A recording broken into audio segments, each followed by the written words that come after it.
All right, let's get to the Torah while we're at it. Okay, one last thing. Oh my God, you see that commercial? What do you think about the rabbis in Israel who all signed a letter saying, don't rent to non-Jews?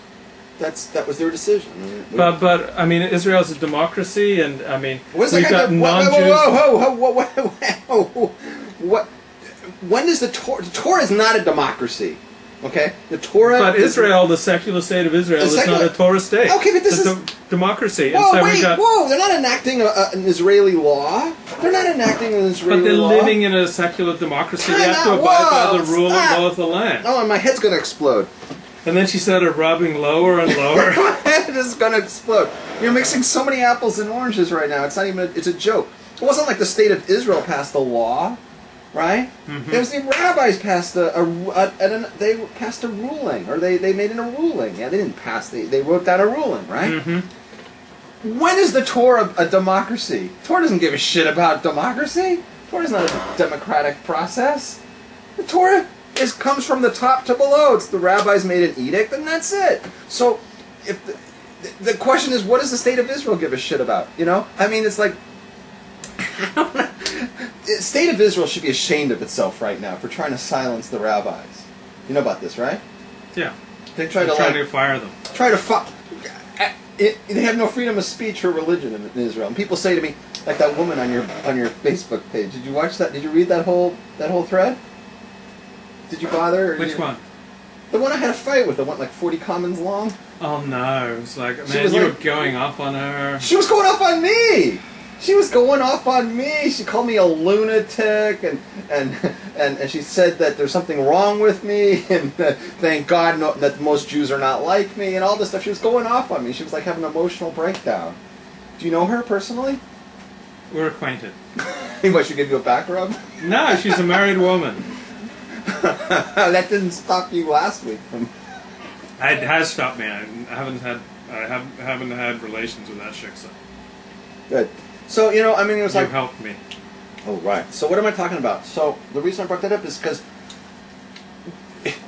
the idea that the state of Israel is such a great place and there's freedom to practice Judaism is bullshit. You actually follow Judaism and you practice it in Israel, the left is going to have a fit. They're going to try to shut you up. They shut up Rav Kahani, right? They made his political party illegal, right? Do you think that was a bad idea? To make his party illegal? Yeah, a terrorist party, according to... That's how they labeled it. They framed it as a terrorist party because it didn't fit their concept of the state of Israel. So they said this is terrible. In America, it would be tantamount to like the Republicans getting together and legalizing the Socialist Party. You can't have the peace and freedom and the Socialist Party on the ballot. I mean, what the fuck is that, right? America prides itself on democracy. Sure, America perhaps criminalized the Communist Party. No, they tried that with in the 50s with Joe McCarthy, and people didn't like that. They tried that. You can't have that in this country. It's legal to be part of the Communist Party. Anyway, I got some follow-ups on this. Can I ask them? Okay. So what are our obligations to the 1/3, 1/4 of Israel's population that's not Jewish? Do we have any moral obligations to them? In terms of what? In terms of... Look, here. Let me tell you what the Torah says, one of the 613. Long before the state of Israel was ever built. Mm-hmm. It says you're not allowed to sell Jewish land or Jewish homes to non-Jews. They can live there, then they could be a ger toshev, you know what I mean? The goyim can live with you. But you can't sell them your land. You can't give Eretz Yisrael to the goyim. It's a possession that God gave to the Jews. You can't give it away. You can't give it away. It's a halacha in Shulchan Aruch. It's a halacha from Sinai. You can't do that, right? That goes against the state of Israel's policies on what you called, whatever you call democracy. So they have a problem with Torah. They have a problem with Torah. Let's leave the rabbis out of it. They look at Torah as something that's some right-wing, radical something, and it needs to be silenced. We're just a slippery slope away from the time that Judaism is banned in Eretz Yisrael, in the state of Israel. It's much more likely that Judaism will be banned in the state of Israel than it will ever be banned in America. What about here in Pico Robertson? Traditional Jews believe that if they leave Pico Robertson, that they shouldn't sell to a non-Jew, or they should. No, is this Eretz Israel? Is this Eretz Israel? No. Is this Eretz Israel? No, I'm asking now about Pico Robertson. What is that? What's that? We're not even talking about that. I am. I'm asking you a question. Okay. So here in any traditional Jewish community, the custom is you do not sell your place in a traditional Jewish community to a non-Jew.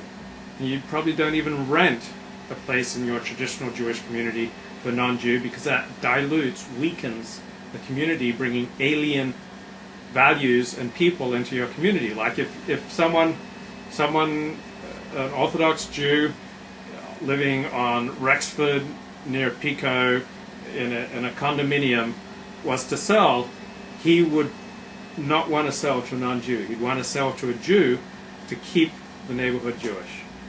What do you think about that? I have not seen that in Shulchan Aruch. But that's the custom. That's the Orthodox custom. To maintain an Orthodox community, you can say it 5 times. I have not seen it in Shulchan Aruch. You have to show me the source. What about in reality? In the real world? Let me just say what I do know. I know for a fact that you're allowed to sell your home to a goy, and the Shulchan Aruch says if you do it, then you don't need to leave your mezuzahs behind. If you sell to a Jew, or the next person living there is a Jew, then you should leave your mezuzahs behind. There's a halacha there. According to you, you're not allowed to sell to a goy. I didn't say you're not allowed to. I'm saying the custom is. And I'm saying I'm not saying it's a halakha. I said it's a custom. If it's a custom, then it's a custom of Israel is a halacha. If the minhag was we don't ever sell to goyim, there wouldn't be a halacha in Shulchan Aruch that says when you sell to a goy, you don't have to leave your mezuzah. I don't know of any halacha. Maybe somebody out there knows the halacha where it's written that you're not allowed to sell to a goy in Pico Robertson, and show it to me. But I don't know. I can't comment on something I don't know from. I never heard of this thing. You never heard of this practice? I've never heard of this practice. In a traditional Jewish community, they'd rather not sell to a non-Jew. I'm sure they would not sell their home to a non-Jew. I'm sure there's a. It's a custom. It's a preference amongst some Jews that they don't want to sell. They don't want to dilute the Jewish. But I have not. I don't work that way. I work in what's written in the Shulchan Aruch. I follow Shulchan Aruch. You're mad at me. You're mad at me because I don't know what you're talking about. What do you want from me? And then she started rubbing my stomach lower and lower. Mm-hmm. Yeah, 10 minutes. We haven't talked about sex. Okay.